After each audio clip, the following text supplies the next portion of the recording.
पालक, शिक्षक आणि विद्यार्थी मित्रांनो, आपण अभ्यासत आहोत इतिहास बोर्ड मार्च 2023 सोडवलेली आदर्श उत्तरपत्रिकेचा पार्ट 2। पालक, शिक्षक आणि विद्यार्थी मित्रांनो नमस्कार। केअर एज्युकेशनल ट्रिक्स या गुणात्मक वाढीसाठी उपयोगी पडणाऱ्या चॅनलवर आपल्या सर्वांचे मनपूर्वक स्वागत। जे या चॅनलवर नवीन आहेत, ज्यांनी अजूनही आपल्या चॅनलला सबस्क्राईब केले नसेल, तर त्यांनी आत्ताच केअर एज्युकेशन ट्रिक्स या चॅनलला सबस्क्राईब करा। सबस्क्राईब केल्यामुळे आपणास अखंडितपणे क्रमाने सर्व विषयांचे व्हिडिओ अभ्यासता येतील। तसेच पुढील नवीन व्हिडिओचे प्रथम नोटिफिकेशन मिळवण्यासाठी बेल आयकॉन तसेच लाईक या बटनला क्लिक करा। काही कमेंट्स असतील तर अवश्य कळवा, योग्य मार्गदर्शन केले जाईल। विद्यार्थी मित्रांनो, गुणात्मक वाढीसाठी आपणास अगोदरचे सर्व व्हिडिओ अभ्यासायचे असतील तर केअर एज्युकेशनल ट्रिक्सच्या लोगोवर क्लिक करा। होम पेज शेजारी असलेल्या व्हिडिओ या ठिकाणी क्लिक करा। आपणास सर्व व्हिडिओचा अभ्यास करता येईल। विषयाप्रमाणे अभ्यास करायचा असेल तर प्लेलिस्टमधील व्हिडिओ अभ्यासा। सर्व विद्यार्थ्यांना पैकीच्या पैकी मार्क मिळावेत ही सदिच्छा। 10वी परीक्षा देणाऱ्या विद्यार्थ्यांना गुणात्मक वाढीसाठी व्हिडिओची लिंक शेअर करा। प्रश्न 5, पुढील प्रश्नांची सविस्तर उत्तरे लिहा। कोणतेही 2 6 गुण। 1. बखर म्हणजे काय ते सांगून बखरीच्या प्रकारांविषयी सविस्तर माहिती लिहा। बखर म्हणजे शूरवीरांचे गुणगान, ऐतिहासिक घडामोडी, लढाया, थोर पुरुषांची चरित्रे याविषयीचे लेखन होय। बखर हा ऐतिहासिक साहित्यातील एक महत्त्वाचा प्रकार आहे।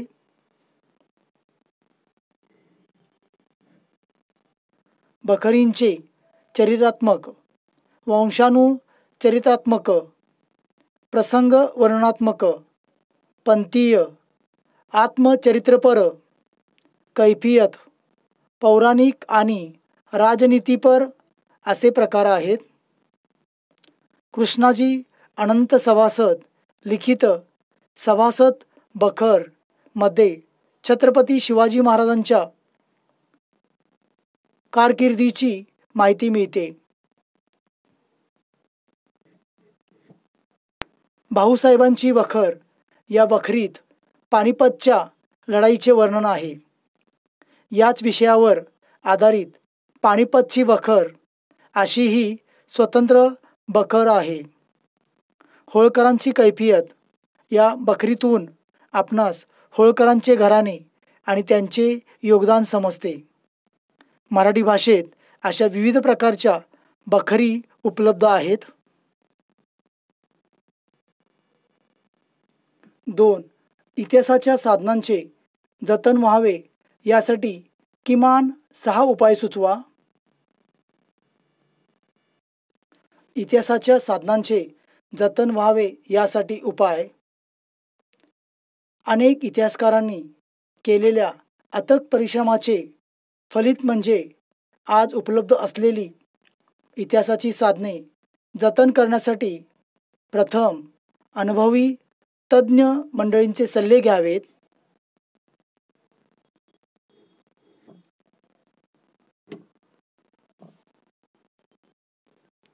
या साधनांविषयी जनतेला माहिती देऊन सर्वांचे प्रबोधन करावे। ऐतिहासिक साधनांच्या जतनासाठी कडक कायदे करावेत। सामान्य जनतेला मोठ्या प्रमाणात सामील करून घ्यावे।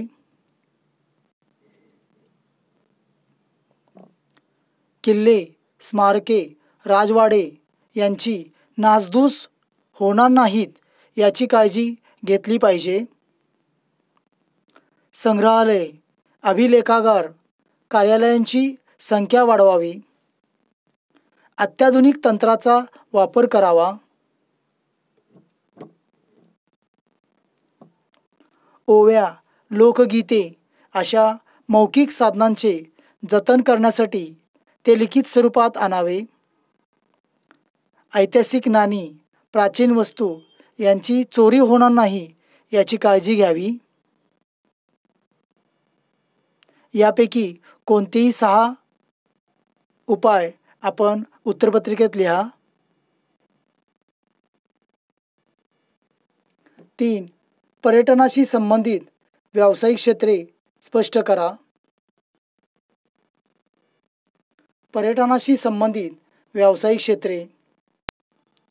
1.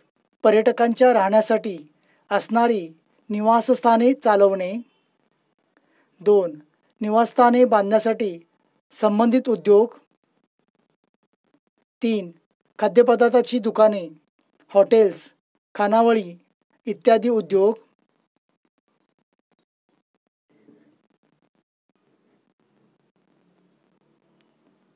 4. हॉटेलांशी संबंधित दूध, भाज्या, किराणा इत्यादी शेती व पशुउद्योग. 5. पर्यटकांच्या वाहतुकीसाठी असणारे बस, रिक्षा, टॅक्सी आदी उद्योग. 6. प्रवासी एजंट्स, फोटोग्राफर, मार्गदर्शक, गाईड्स, ठिकाणांची माहिती छापणारा मुद्रण व्यवसाय इत्यादी व्यवसाय पर्यटनाशी संबंधित असतात. त्यामुळे पर्यटन हा सर्वाधिक रोजगार निर्माण करणारा व्यवसाय आहे. 4. अभिलेखागाराच्या व्यवस्थापनात कोणती कामे महत्त्वाची आहेत? अभिलेखागाराच्या व्यवस्थापनात पुढील कामे महत्त्वाची आहेत. 1. महत्त्वाची कागदपत्रे सुरक्षित ठेवणे. 2. कागदपत्रांची सूची तयार करणे आणि ती हवी तेव्हा उपलब्ध करून देणे.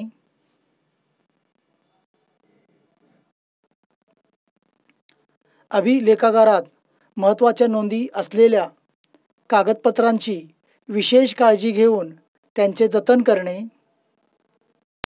4. ऐतिहासिक मूळ कागदपत्रांची माहिती जतन करणे, नियतकालिके व प्रकाशने प्रसिद्ध करणे. 5. जुन्या कागदपत्रांचे वाळवी, दमट हवा इत्यादींपासून संरक्षण करणे.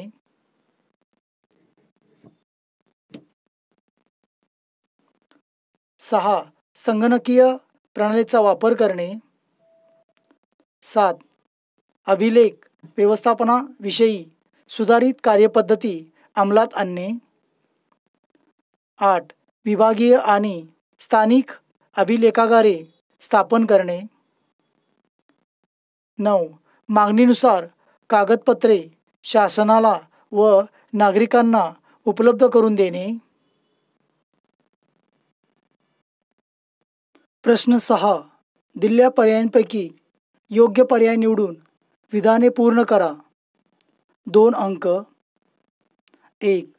पुढील कोणत्या कायद्याद्वारे महिलांना त्यांचे स्वातंत्र्य जपण्यास आणि स्वतःचा विकास साधण्यास अनुकूल वातावरण निर्माण केले आहे?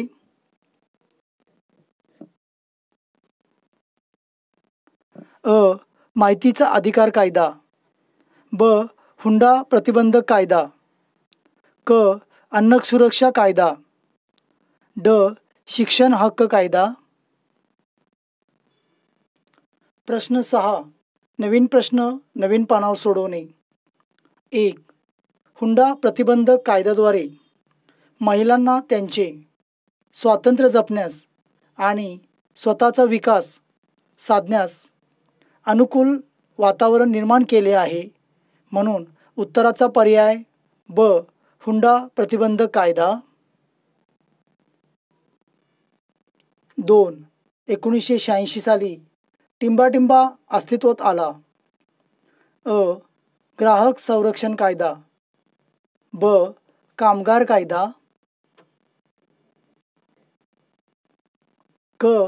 माहितीचा अधिकार कायदा, ड. हुंडा विरोधी कायदा. 1986 साली ग्राहक संरक्षण कायदा अस्तित्वात आला, म्हणून उत्तराचा योग्य पर्याय अ. ग्राहक संरक्षण कायदा. प्रश्न 7. पुढील विधाने चूक की बरोबर ते सकारण स्पष्ट करा. कोणतेही दोन. 4 गुण. 1. संविधानाचे स्वरूप एखाद्या जिवंत दस्तऐवजाप्रमाणे असते. प्रश्न क्रमांक 7. नवीन प्रश्न नवीन पानावर सोडवणे. 1. संविधानाचे स्वरूप एखाद्या जिवंत दस्तऐवजाप्रमाणे असते. हे विधान बरोबर आहे, कारण संविधान हे लिखित स्वरूपात असले तरी ते ग्रंथात बंद झालेले नसून ते प्रवाही असते. संविधानात बदलत्या परिस्थितीनुसार बदल करण्याचा अधिकार संसदेला असतो.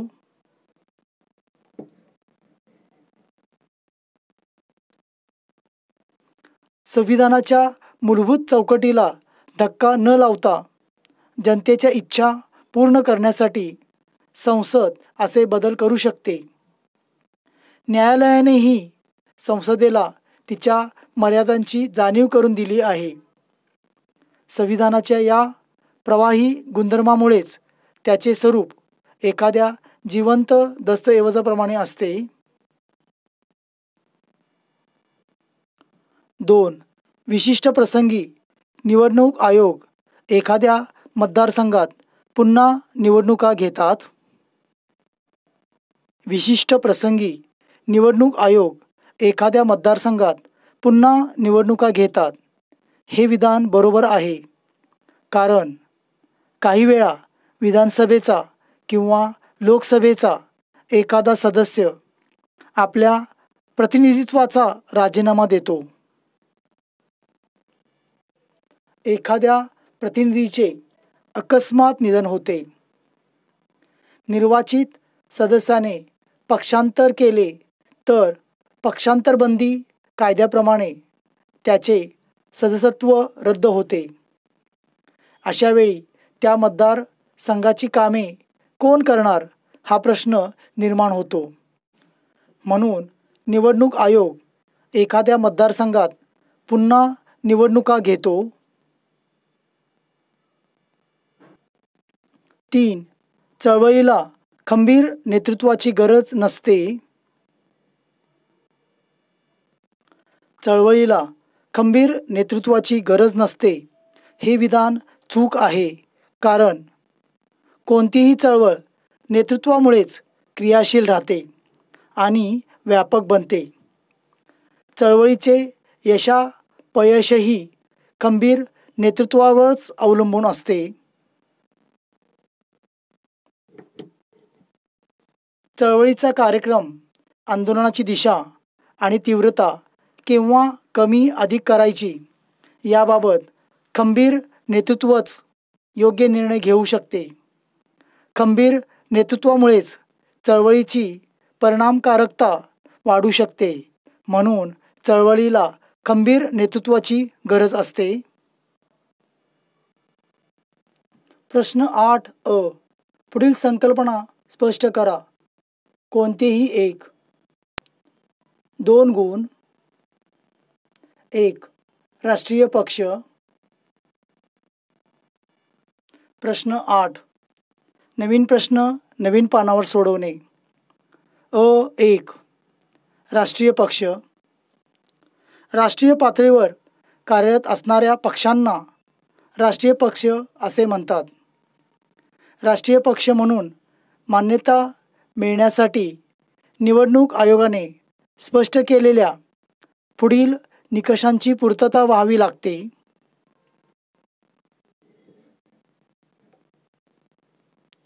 अ. 4 किंवा अधिक राज्यांमध्ये लोकसभा किंवा विधानसभेच्या मागील निवडणुकीत किमान 6% वैध मते मिळवणे आवश्यक असते. तसेच मागील निवडणुकीत कोणत्याही राज्यातून किमान 4 सदस्य लोकसभेवर निवडून आले पाहिजेत. ब. एकूण लोकसभा मतदारसंघाच्या किमान 2% मतदारसंघामधून तसेच किमान 3 राज्यांमधून उमेदवार निवडून येणे आवश्यक असते. 2. भ्रष्टाचार. 2. भ्रष्टाचार. कायद्याचा भंग करून वाजवीपेक्षा अधिक पैसे घेणे किंवा दुसऱ्यांना द्यायला भाग पाडणे याला भ्रष्टाचार असे म्हणतात. भारतामध्ये सार्वजनिक क्षेत्रात मोठ्या प्रमाणावर भ्रष्टाचाराची समस्या दिसून येते. राजकीय आणि प्रशासकीय स्तरावरील भ्रष्टाचारामुळे सरकारची कार्यक्षमता कमी होते.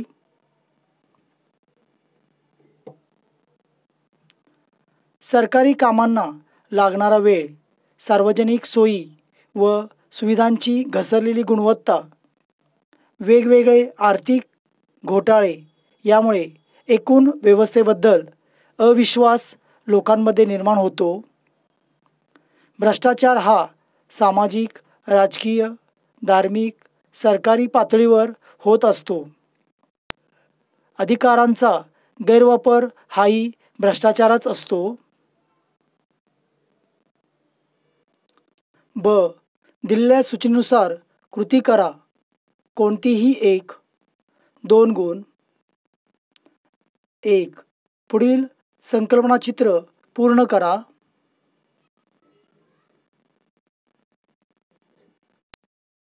भारतातील प्रमुख चळवळी. भारतातील प्रमुख चळवळी: ग्राहक चळवळ, शेतकरी चळवळ, स्त्रीमुक्ती चळवळ, कामगार चळवळ. 2. पुढील संकल्पनाचित्र पूर्ण करा. भारतातील प्रादेशिक पक्ष. भारतातील प्रादेशिक पक्ष: शिरोमणी अकाली दल, शिवसेना, आसाम गण परिषद, शेतकरी कामगार पक्ष. 9. पुढील प्रश्नाचे थोडक्यात उत्तर लिहा. कोणतेही एक. 2 गुण. 1. सामाजिक न्याय प्रस्थापित करणे म्हणजे काय? सामाजिक न्याय प्रस्थापित करणे म्हणजे ज्या ज्या सामाजिक बाबींमुळे व्यक्तींवर अन्याय होतो तो दूर करणे व व्यक्ती म्हणून सर्वांचा दर्जा समान असतो याचा आग्रह धरणे. जात, धर्म, भाषा, लिंग, जन्मस्थान, वंश, संपत्ती इत्यादींवर आधारित श्रेष्ठ व कनिष्ठ असा भेद न करता सर्वांना समान वागणूक देणे. सर्वांना विकासाची समान संधी उपलब्ध करून देणे. 2. मुक्त व न्याय्य निवडणुका घेण्यासमोरील आव्हाने कोणती आहेत? मुक्त व न्याय्य निवडणुका घेण्यासमोरील आव्हाने पुढीलप्रमाणे. 1. देशाचा भूविस्तार आणि प्रचंड मतदारसंख्या लक्षात घेऊन निवडणुकांचे नियोजन करणे. 2. निवडणुकांमध्ये होणारा आर्थिक गैरव्यवहार रोखणे. 3. गुन्हेगारी पार्श्वभूमी असलेल्या उमेदवारांना रोखणे. 4. राजकारणाचे गुन्हेगारीकरण होऊ घातलेल्या वातावरणात निवडणुका यशस्वी करून दाखवणे. 5. निवडणुकीच्या काळात होणाऱ्या वाढत्या हिंसांमुळे निर्माण होणाऱ्या दहशतीच्या वातावरणात निवडणुका घेणे, भारतीय निवडणुका मुक्त व न्याय्य वातावरणात घेण्यासाठी वरील आव्हानांना निवडणूक आयोगाला तोंड द्यावे लागते. गुणात्मक वाढीसाठी आपण संपूर्ण व्हिडिओ पाहिल्याबद्दल आपले मनापासून धन्यवाद.